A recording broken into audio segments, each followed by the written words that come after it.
afat bunu xalam külfet bilmeden görünme gözüme dünya esreti yar kıyacak gelim xalam yayına bilmeden yayına bilmedim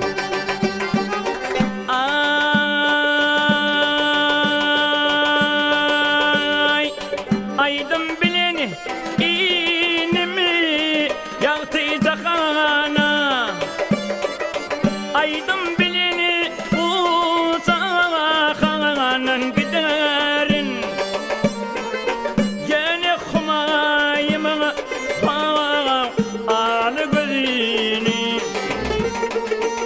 öpebilmem ezim ona sonra ne derim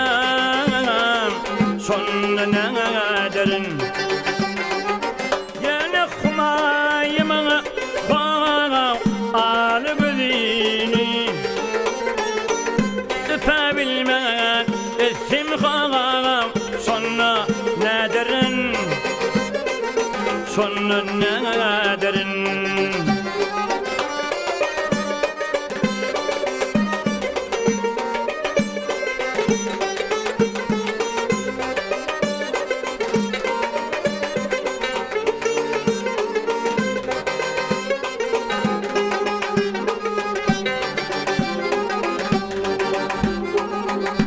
yüreğimde gören sevgi mukami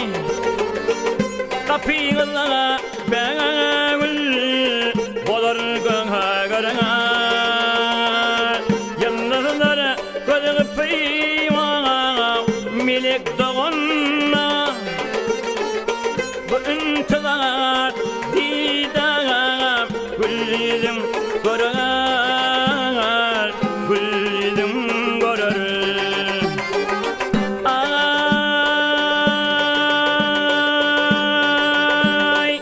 akikametine boyun kurban Türkmen sekrasının hava taysız gözleri